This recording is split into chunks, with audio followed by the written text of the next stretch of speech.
அன்பான உறவுகளுக்கு வணக்கங்க. இங்கே மகாநதியில் ஃபங்க்ஷன் முடிஞ்சிருது. அம்மாவும் பொண்ணு அச்சு அசல் அப்படியே பிறந்த அம்மா தாய் பிள்ளை மாதிரியே நடந்துக்கிட்டீங்களேன்னு எல்லாரும் பாராட்டுறாங்க. ரொம்ப சந்தோஷப்படுறாங்க. அப்படியே விஜயை பிடிக்க முடியலைங்க. தலகால் புரியாமல் ரொம்ப சந்தோஷப்படுறாரு. சாரதாவும் அதே மாதிரி கட்டி பிடிச்சிக்கிறாங்க. நான் பெத்த மகளே இன்னைக்கு தாண்டி என் வயிறை குளிர வச்சுட்டடி அப்படின்னு சொல்ல, ஏம்மா என்னம்மா அப்படிங்கல. இல்லடி அந்த பொண்ணு பாவண்டி, அவள் வந்து வாழ்க்கையில் சந்தோஷத்தை இன்னைக்கு தாண்டி அடைஞ்சிருப்பா அப்படிங்கிறாங்க. அவங்க அப்பாவையும் பாருடி எவ்வளோ வருத்தப்பட்டுட்டு இருந்தார் தெரியுமா, தான் புள்ள மட்டும் இப்படி ஆயிடுச்சுன்னா அப்படி இப்படின்னு சொல்கிறாங்க. அப்படியே என்னன்னு தெரியல, ஹச்சமே என்னை வந்து நீ பண்ணிக்கன்னு சொல்லிட்டாங்கம்மா அப்படின்னு சொல்ல, பரவாயில்ல அந்த அம்மா நம்ம சொன்னதுக்கு நல்ல ஒரு பலனை கொடுத்துருச்சு அப்படின்னு நினைக்கிது சாரதா. அதுக்கப்புறம் எல்லாருமே சூப்பராக பண்ணீங்கன்னு பாராட்டுறாங்க. பாராட்டு மழையில் அப்படியே காவேரி, குட்டி காவேரி, பெரிய காவேரி சந்தோஷப்படுறாங்க. அதுக்கப்புறம் அம்மா நீங்கள் இந்த மாதிரி பண்ணீங்க நான் நினைக்கவே இல்லைம்மா. என்னடா அம்மாங்கிற? ஆமாம் ஸ்டேஜில் அம்மான்னு தானே உங்களை சொன்னேன் அப்படின்னு சொல்ல 2 பேரும் கட்டிக்கிறாங்க. அடுத்து சரி நம்ம போம்மா அப்படின்னு சொல்ல, வாங்க மிஸ், வாங்க மிஸ்ஸா, சாரி வாங்கம்மா அப்படின்னு சொல்லிட்டு, நம்ம வீட்டுக்கு போகலாமே ப்ளீஸ் அப்படின்னு கூப்பிடுது. கண்டிப்பாடா வரேன்டா, நம்ம வீட்டுக்கு வராமல் அப்படின்னு சொல்லிட்டு போக சாரதா பார்க்குது. என்னடி நம்ம வீட்டுக்குன்னு சொல்கிற அப்படின்னு சொல்ல, இல்லைம்மா அவளுக்கு நான் என்னை அம்மானே சொல்லிட்டா, நான் அன்னைக்கு போயிட்டு வரேனே, நாளைக்கு சனி ஞாயிறு தானே, லீவு தானே, அங்கேயே இருக்கட்டுமா அப்படின்னு சொல்ல, நானும் வரேன்டி அப்படின்னு சொல்லி கூப்பிட்டு போகிறாங்க. அப்புறம் அங்கேயே போயிடுறாங்க. அதுக்கப்புறம் அந்த செல்வியக்காவா அவங்க என்ன பண்ணுறாங்க, நான் உங்களுக்கு எல்லாத்துக்கும் ஏதாவது ஸ்பெஷலாக சமைக்கவா? அதெல்லாம் ஒன்றும் சமைக்க வேணாம், நீங்கள் லீவ் எடுத்துக்கோங்கக்கா அப்படின்னு காவேரி சொல்ல, என்னது லீவா? என்னம்மா 2 நாளைக்கு தானே லீவு அப்படின்னு சொல்ல, ஆமாக்கா எல்லா வேலையும் நான் பார்த்துக்கிறேன் அப்படின்னு காவேரி சொன்ன கையோட அப்படியே விஜய் பார்க்குறாரு.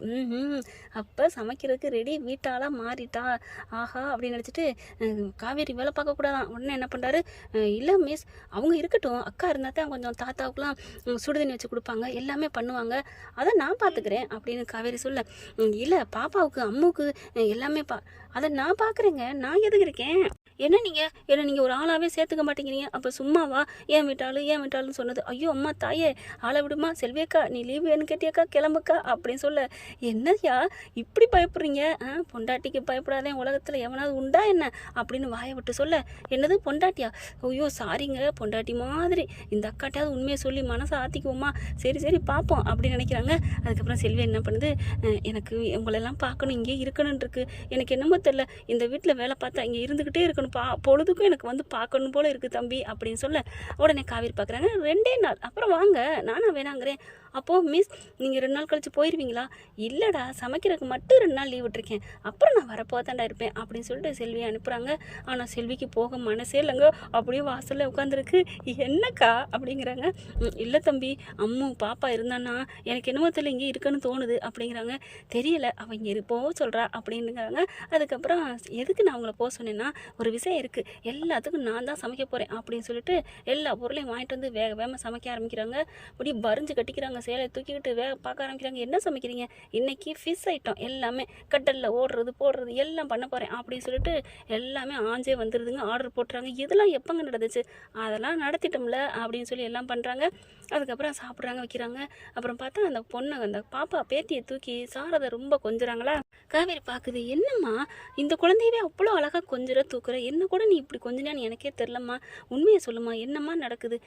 ஒன்றும் இல்லடி, எனக்கு இந்த குழந்தைய பார்க்க எனக்கு பிடிச்சிருக்குடி, அவள் எவ்வளோ பாசமாக இருக்கிறா, அதான்டி வேற ஒன்றும் இல்லடி அப்படின்னு சொல்ல, என்ன நடக்குதுன்னு தெரியல, நான் கண்டுபிடிக்காமல் எங்கேயும் போக மாட்டேன் சாரதா அப்படின்னு சொல்ல, போடி இவளை கீரிக்கச்சி என்னமோ கண்டுபிடிக்கிறாம்மா கண்டுபிடிப்பு அப்படின்னு சொல்லிட்டு, சரிடி நீ நான் வர்றேன் அப்படின்னு போகிறாங்க. சமைக்கிறேன் அப்படின்னு ஃபிஷ் எல்லா ஐட்டம் பண்ணுறாங்க. பண்ணிக்கிட்ட கீழே அதாவது முன்னாடி இருந்தாங்க பார்த்தீங்களா, அப்போ மீன் வாங்கிட்டு வராரு. வறுக்கிறதுக்கு முன்னாடி அந்த மீன் எடுத்து அப்படியே துள்ளி விழுகும், அதை முன்னாடி காமிப்பார் பார்த்தீங்களா, அது தெரியுது அவருக்கு. அந்த நினப்பு வருதுங்க. மீன் அப்படியே துள்ளி விழுந்து அப்படியே ஃப்ரெஷ்ஷாக எடுத்து அதில் அதான் ஃபார்ம் ஹவுஸில் இருக்க எல்லாம் சமைச்சாங்க பார்த்தீங்களா, அது நினப்பு வருது. அப்புறம் வறுத்துக்கிட்டு கீழே அழகாக அப்படியே கோனூசிக்கு மாதிரி இருக்குது, அதை ஓட்டைக்கில் விட்டு அப்படியே எடுத்து முன்னாடி காமிப்பார், அந்த நினப்பு வருது. அப்படியே விஜய் முன்னாடி நிற்க அந்த நினப்பு வர அப்படியே பார்க்குறாங்க. என்னாச்சு அப்படின்னு விஜய் ஓடி வர்றார். என்னாச்சு அப்படின்னு கேட்க, ஒன்றும் இல்லைங்க, எனக்கு மீன் சமைக்கல, நீங்கள் வந்து எனக்கு எடுத்து கொடுத்தீங்களா அப்படின்னு கேட்குறாங்க. நான் எப்போ மிஸ் எடுத்தேன், நான் இங்கேயே நிற்கிறேன், நான் அதெல்லாம் எடுத்து கொடுக்கலையே அப்படிங்கிறாங்க. இல்லை நீங்கள் எனக்கு முன்னாடி எடுத்து கொடுக்குறீங்க, என் தோள்பட்டையில் ஒரு மீன், உயிரோட மீன் போடுறீங்க, துள்ளுது அப்படிங்கிறாங்க. அப்படியே நினைக்கிறாரு, அப்போ நம்ம ஃபார்ம் ஹவுஸில் இருக்கிற எல்லாம் பண்ணமே, அது பூரா இவளுக்கு நினைவு வருதா, கொஞ்சமாக வருதா, ஆஹா அப்போ நம்ம பழைய வீட்டுக்கு போகிறது நல்லது, அங்கே தான் அவளுக்கு எல்லா நினைவும் வருமே, ஏன்னா வாழ்ந்தது எல்லாமே அங்கே தானே, அதை நினச்சி பார்க்குறாங்க. அதுக்கப்புறம் ஏன் மிஸ் நான் கொஞ்சம் உங்களுக்கு உதவி பண்ணட்டுமா அப்படின்னு கேட்க, ஒன்றும் உதவி பண்ண வேணாம் நீங்கள் போங்க. அட பாவீங்களா, இதெல்லாம் நல்லதுக்கே காலம் இல்லை மேம் அப்படிங்கிறாங்க. ஏன் என்ன, நான் பாட்டுக்கு செவனே நான் அங்கே உட்காந்துருந்தேன், வாங்கன்னு கூப்பிட்டீங்க, கூப்பிட்டதுனால தான் வந்தேன், உடனே வேகமாக என்னை விரட்டுறீங்க, என்னங்க அர்த்தம் என்னங்க அர்த்தம், இதெல்லாம் போங்கல்ல அப்படின்னு சொல்ல, போங்க தான் போங்க போங்க அப்படின்னு சொல்லி விரட்டி விடுறாங்க. ஆறுக்கிட்ட சமைக்கையில் பக்கத்தில் நான் வெக்கமாக இருக்காது அடிப்பாவி அப்படின்னு நினைக்கிறாங்க. சமைச்சு முடிச்சிடுறாங்க, சாப்பிட்றாங்க. சாப்பிட்டு முடிச்சுட்டு பாப்பா கூட விளையாடுவோம் அப்படின்னு சொல்லிட்டு ஜாலியாக வெளியில் போயிட்டு கிரிக்கெட் விளையாடுறாங்க. கிரிக்கெட் விளையாடையில பார்த்தீங்கன்னா அந்த நர்மதா கீழே விழுகுது பார்த்தீங்களா, அதே மாதிரி பாப்பா விழுகுறாங்க. வேகமாக விஜய் வந்து கத்துறாரு, பார்த்து விளையாட மாட்டியா அப்படின்னு சொல்லிட்டு. காவேரிக்கு அந்த நினப்பு வருது, ஒன்றா நினப்பு வந்துக்கிட்டே இருக்கு. ஏங்க நமக்கு யாரோ நம்ம கிரிக்கெட் விளையாண்ட மாதிரி இருக்குங்க, நீங்கள் யாரோ திட்டுற மாதிரி இருக்குது மேடம், நான் யாரையும் திட்டலை வாங்க அப்படின்னு சொல்லிட்டு போயிடுறாங்க. அதுக்கப்புறம் ராத்திரி ஆயிடுது, நான் பாட்டிக்கிட்ட தான் படுப்பேன் அப்படின்னு சொல்லிட்டு பாட்டிக்கிட்ட போக காவேரி என்ன பண்ணுது, என்ன நினச்சிட்டு இருக்கீங்க, புள்ள கூட இருக்கணும் தான் நான் வந்திருக்கேன், அப்புறம் என்ன நீ படுக்க வைக்க நினைக்கிற, போமா அப்படின்னு சொல்லிட்டு, வாடி நீ வா அம்மாக்கிட்டே வந்து படுவா அப்படின்னு சொல்லி கூட்டிகிட்டு போயிடுறாங்க. கூட்டிகிட்டு போய் மாடியில் போய் படுத்துக்கிறாங்க. படுத்துட்டு அப்படியே தூங்க வச்சு பாட்டு பாடி தூங்க வைக்கிறாங்க. விஜய் பார்க்குறாரு, நல்லா சந்தோஷப்படுறாரு. பரவாயில்ல என்னமோ வாலின்றியா வளர்றா போகிறா என்னன்னு தெரியல அப்படின்னு நினச்சிட்டு, போங்க அம்மாவுக்கு பொண்ணுக்குள்ள 1000 இருக்கும், இங்கே என்ன பண்ணிட்டு இருக்கீங்க கிளம்புங்க அப்படின்னு சொல்ல, ஒன்றும் இல்லை மிஸ் நீங்கள் என்ன வேணாலும் பண்ணுங்க அப்படின்னு சொல்லிட்டு வெளியில் போகிறாரு. போகிறவர் மெதுவாக கதவை திறந்து பார்க்க, என்ன அப்படின்னு கேட்க, ஒன்றும் இல்லை அம்மாவுக்கும் பொண்ணுக்கும் 1000 இருக்கும், நான் என்னத்துக்கு அப்படின்னு சொல்லிட்டு இறங்கி கீழே போகிறாங்க. என்ன மாப்பிள்ளை வந்துட்டீங்க, விரட்டி விட்டுட்டாளா அப்படின்னு கேட்க, விரட்டி விட்டாளா, விரட்டி கடிச்சு விரட்டாத அளவுக்கு தான் போன்னு விரட்டுறா, என்ன நினச்சிருக்கா ஒன்றுமே புரியலையே, எனக்கு இந்த மாப்பிள்ளை புரியலை, என்ன பேசுகிறா என்ன பண்ணுறானே தெரியல அப்படிங்கிறாங்க. சரி விடுங்க எது நடந்தால் நன்மைக்கு அப்படிங்கிறாங்களா. மேலே பாப்பாவை தூங்க வச்சிடுறாங்க. அதுக்கப்புறம் இறங்கி வராங்க. இவங்க 2 பேரும் பேசிக்கிட்டு இருக்காங்களா, கரெக்டாக பார்த்துக்கிட்டு ஒட்டிட்டு கேட்குது என்ன தான் பேசுகிறாங்கன்னு. எப்படியோ அவளுக்கு நல்லபடியாக, ஆனால் சரி அவளை நல்லபடியாக ஒப்படைக்கணும், அதுதான் என்னோட ஆசை அப்படிங்கிறாங்க. நான் என்ன பண்ணுறேனே தெரியல, காவேரினா நான் உயிர்னு அவளுக்கு எப்போ புரிய போகுதுன்னு தெரியல அப்படின்னு சொல்ல, காவேரியை பார்த்துடுறாங்க. டக்குன்னு தூக்கி போட்டுருது. காவேரி அப்படின்னு சொல்லிட்டு, எப்போ வந்தீங்க அப்படின்னு சொல்ல, நான் அப்பயே வந்துட்டேனே அப்படின்னு சொல்ல, என்ன அப்பயே வா அப்படியே தவிக்கிறாங்க. என்ன நீங்கள் என்ன பேசிக்கிட்டு இருந்தீங்க, ஏதோ பேசியிருப்பீங்க போல இருக்கே, ஒரு மாதிரியா ஃபீல் பண்ணி பார்க்குறீங்க, என்ன பேசுனீங்க, என்ன பேசுங்கன்னு கேட்குறாளே ஆர்வக்கோளாறு. அப்போ முழுசாக கேட்கல அப்படின்ட்டு, ஒன்றும் இல்லை இந்த மாதிரி பாப்பாவுக்கு ஆசபாசமாக பேசுகிறீங்க வைக்கிறீங்க, அதை தான் பேசிகிட்டு இருந்தேன், வேற ஒன்றும் இல்லை மிஸ் அப்படிங்கிறாங்க. ஏதோ நம்மளை வந்து ஏதோ பேசியிருக்காங்க, நம்மளை பார்த்தோன்னே மறைக்கிறாங்க, இருக்கட்டும் அப்படின்னு மேலே போயிடுறாங்க. அதுக்கப்புறம் கதவை தாப்பா போட்டுட்டு, அதாவது இவங்க என்ன வர்றாங்களா போகிறாங்களான்னு வேவு பார்க்க வந்திருக்குது காவேரி. வரமாட்டாங்கன்னு தெரிஞ்சுட்டு என்ன பண்ணுது, கதவை நல்லா தாப்பா போட்டு ஒவ்வொரு கபோட தேட ஆரம்பிக்குது. இங்கே ஏதோ நடந்திருக்கு, இங்கே என்னமோ நமக்கு இந்த வீட்டுக்கு பந்தம் இருக்குன்னு சொல்லிட்டு ஒன்றா தேடுதுங்க, ஒன்றும் கிடைக்கல. பார்த்தா கரெக்டாக ஃபோட்டோ இருக்குது. இது என்ன ஃபோட்டோ இருக்குது அப்படின்னு பார்க்குது, ஏன் ஃபோட்டோ, அப்போ என்ன மாதிரி சொல்லுவாங்களே அதுதானா, அப்படி பார்க்கல அச்சு அசல் எல்லாமே நம்மளை மாதிரி இருக்கே, ஒன்றும் புரியலையே அப்படின்னு நினைக்கிறாங்க. அடுத்து பார்த்தீங்கன்னா அடுத்து ஒரு ஹைலைட்டான இதுக்கு தெரியுதுங்க, ஃபைல் இருக்குது பார்த்தீங்களா, அந்த ஃபைல் பூராத்தையும் இப்படி புரட்டி பார்க்குறாங்க. ஒரு இதில் பார்த்தீங்கன்னா அக்ரிமெண்ட் போட்டாங்க இல்லையா, அதாவது இவங்களுக்கு ஓனர் ஆக்குனார்ல அந்த இதுங்க, அதாவது கல்யாண அக்ரிமெண்ட் இல்லைங்க, ஓனர் அக்ரிமெண்ட்டில் சைன் போட்டாங்கல்ல, ராகினி கூட போட்டு கொடுத்தா பாருங்க விவாகரத்து கையெழுத்துன்னு, அந்த கையெழுத்தை பார்க்குறாங்க. இது என்னது ஏன் சைன் மாதிரி இருக்குது, ஃபோட்டோ பேர் பிறந்த தேதி எல்லாமே அவங்க ஒய்ஃப் மாதிரி இருக்கேன், அதை கூட வேற ஆள்னு சொல்லிடலாம், சைனு கூட என்ன மாதிரி இருக்கும், அப்படியே நான் மாதிரியே கடைசியில் ஒரு டாட் வச்சுருக்காங்க அப்படின்னு தலை சுற்றுது. இது என் கையெழுத்தே தான், இதை நான் விடவே மாட்டேன் அப்படின்னு சொல்லிட்டு அந்த பத்திரத்தை எடுத்துகிட்டு ஓனருக்கு இந்த ஒன் ஆஃப் த பார்ட்னர்னு ஆக்கியிருக்காங்க அப்படின்னு வேகமாக பத்திரத்தோட கீழே போகுது. அம்மா அப்படின்னு கத்த எந்திரிச்சிடுறாங்க. விஜய் ஹாலில் தான் படுத்திருக்காரு. எந்திரிங்க அப்படின்னு காலை போட்டு அலப்பணுன்னு பட்டார்னு எந்திரிக்கிறாரு. என்னாச்சு அப்படின்ட்டு அதுக்கப்புறம் அம்மாவையும் கூப்பிடுது. அப்படியே எல்லாம் வந்துடுறாங்க. லைட்டை போட்டு என்னாச்சு என்னாச்சு அப்படிங்கல, எல்லாரும் என்கிட்ட மறைச்சிருக்கீங்க, சொல்லுங்க உண்மையை சொல்லுங்க அப்படிங்கிறாங்க. என்ன மேடம் என்னாச்சு அப்படின்னு சொல்ல, நான் அந்த வீட்டில் தங்க சம்மதிச்சது எதுக்கு தெரியுமா, இதில் ரகசியம் ஏதோ புதஞ்சிருக்கு, கண்டுபிடிக்கத்தான், இப்போ நான் கண்டுபிடிச்சிட்டேன், என்ன நடக்குதுங்க அப்படிங்கல. என்னம்மா நீங்கள் சொன்னாத்தனமா புரியும் அப்படின்னு சொல்ல, பார்த்தா அங்கே பாருங்க அப்படின்னு காமிக்கிறாங்க. ஐயோ பத்திரத்தை பார்த்துட்டாளா அப்படின்ட்டு, என்ன தம்பி அப்படின்னு சாரதை கேட்குறாங்க. அப்படியே முழிச்சுக்கிட்டு திருன்னு முழிக்கிறாரு.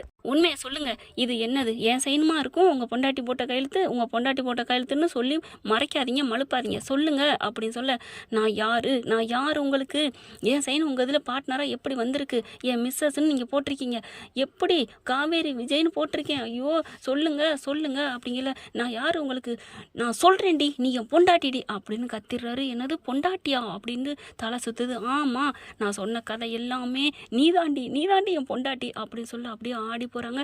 நிஜமாவா, நான் உங்கள் பொண்டாட்டியா அப்படின்னு தலை சுற்றி மயங்கி கீழே விழுகுதுங்க. அப்படியே ஐயோ போச்சே, மாப்பிள்ளை மாப்பிள்ளை அப்படின்னு தண்ணியை தொளிச்சு எழுப்புறாங்க. கண்ணை அப்படியே முழிக்கிறாங்க.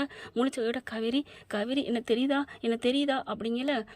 முன்னாடி தான் நிற்கிறீங்க, உங்களை எப்படி எனக்கு தெரியாமல் போகும் அப்படி சொல்ல, ஆஹா என்ன பண்ண போகிறான்னு தெரியலையே, பழைய காவேரியாக வருவாளா புதிய காவேரியாக வருவாளா அப்படின்ட்டு காவேரி அப்படிங்கிறாங்க. என்ன பார்க்குறீங்க, பழசாக இருக்காளா புதுசாக இருக்காளா? நான் புது காவேரி தான், பழசெல்லாம் இல்லை. நீங்கள் என் புருஷங்கிறது மட்டும் தெரியுது, ஆனால் எப்படி வாழ்ந்தோம் நம்ம 2 பேரும் அப்படிங்கிறது மட்டும் எனக்கு தெரியலையே. ஆனால் நான் உங்கள் பொண்டாட்டி புருஷன், அது மட்டும் உண்மை. என் கனவுல நீங்கள் தாலி கட்டுறீங்க, எல்லாம் பண்ணுறீங்க, எனக்கு எல்லாம் தெரியுது. அட பாவீங்களா, எல்லாம் மறைச்சிட்டீங்களாடா, ஏன்டா உண்மையை சொல்லி தொலைச்சா என்னடா அப்படின்னு சொல்லிட்டு போட்டு முதுகில் சாத்துன்னு சாத்துறாங்க. விஜயை போட்டு அடி பாவி, பழைய காவேரி இல்லைன்னு சொல்லிட்டு அதை விட பெருசாக அடிக்கிறாளே, ஐயோ காவேரி அப்படின்னு ஓடுறாரு. அடிச்சு நொறுக்குறாங்க. ஏன்டா என்கிட்ட மறைச்சேன்ட்டு திரும்புகிறாங்க. சாரதாவை பார்த்தா ஆளை காணோம். ஓடி போய் வீட்டுக்குள்ளே ரூம்குள்ளே கதவை சாத்திக்கிறது. பாவீங்களா, என்ன 5 வருஷம் பிரித்து வச்சுட்டீங்களா, உங்களுக்குலாம் இருக்குது கச்சேரி அப்படின்ட்டு விஜய் விரட்டிகிட்டே போகிறாங்க. ஓடுறாரு. அவரும் முதுகை இழுத்து பிடிச்சி ஏன்டா மறைச்சிங்க அப்படின்னு அடிக்க, என்னை மன்னிச்சிரு காவேரி, ப்ளீஸ் அம்மா தான் டாக்டர் ஏதாவது சொன்னால் ஆயிரும்னு அப்படி மறைச்சிட்டாங்க, ப்ளீஸ் அதான் என்கிட்ட 1000 வாட்டி சொல்லிட்டீங்களே அப்படின்னு சொல்லிட்டு, ஏன்னா எல்லாமே சொல்லிட்டாங்க இல்லையா. அதாவது இந்த காவேரி இல்லை அப்படிங்கிறது மட்டும்தான், மற்றபடி எல்லா விஷயம் தெரியும். இப்போ பழைய நினைவுகள் மட்டும் வரல, அதுக்கு தான் என்ன பண்ணுறது அப்படின்னு பார்க்குறாரு. என்ன பார்க்குறீங்க அப்படின்னு காவேரி கேட்க, ஒன்றும் இல்லை, உனக்கு எப்படா பழைய ஞாபகம் வரும், பழைய ஞாபகம் வரும்னா ஒன்று பண்ணலாம். என்ன பண்ணலாம், நம்ம பழைய வாழ்க்கை வாழ்ந்தோமே அந்த வீட்டுக்கு போகணும், அங்கே போனால் தான் எனக்கு நினைவு வரும். ஏன் காவேரி, கண்ணை மூடி நினச்சி பாரு, இந்த புருஷன் நான் தானே, அப்புறம் என்ன பழைய நினைப்பு அப்படிங்கல.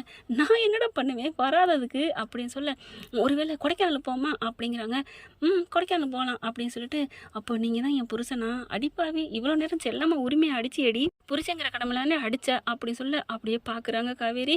என்ன இந்த வெயிலுக்கு கொடைக்கானல் போகலாமா அப்படின்னு சொல்லிட்டு சந்தோஷமாக பார்க்க, அதுக்கப்புறம் சரி ஓகே அப்படின்னு சொல்லிட்டு போகிறாங்க. அப்படி ஒரு சந்தோஷம், எப்படியோ நம்மளை புருஷனாக ஏற்றுக்கிட்டான்னு. அதுக்கப்புறம் அப்படியே ஒரு மாதிரியாக பார்க்குறாங்களா காவேரி. ஒருவேளை இவளுக்கு நம்ம தான் காவேரிங்கிறது தெரிஞ்சிருக்குமோ, உன் பழசெல்லாம் நினப்பு வச்சுக்கிட்டு தான் நடிக்கிறாளா, இல்லை உண்மையிலே பழைய நினைவு வரலையா, எது எப்படியோ நம்மளை புருஷனாக ஏற்றுக்கிட்டா அது வரைக்கும் சந்தோஷம் அப்படின்னு விஜய் நினைக்கிறாங்க. ஆனால் காவேரிக்கு பழைய நினைவு வந்துருச்சா வரலையா அப்படிங்கிறத வருங்காலங்களில் பார்க்கலாம் ஃப்ரெண்ட்ஸ். இந்த பதிவு உங்களுக்கு பிடிச்சிருந்துச்சுன்னா உங்கள் பொண்ணான கையில் ஒரு லைக்கை போட்டு சப்ஸ்கிரைப் பண்ணுங்க. Thank you friends. இந்த வீடியோ உங்களுக்கு பிடிச்சிருந்தா தயவு செய்து லைக் பண்ணுங்க. இன்னும் அப்டேட்ஸ்க்காக சேனலை சப்ஸ்கிரைப் பண்ண மறக்காதீங்க. நம்ம கிட்ட இருக்க எல்லா சேனல்ஸோட லேட்டஸ்ட் வீடியோ அப்டேட்ஸ்க்காக மேல ரைட் சைட்ல காட்டுற லிங்கை கிளிக் பண்ணி வாட்ஸ்அப் குரூப்ல ஜாயின் பண்ணுங்க. உங்களிடம் விடைபெறுவது நான் உங்கள் மெஹர்.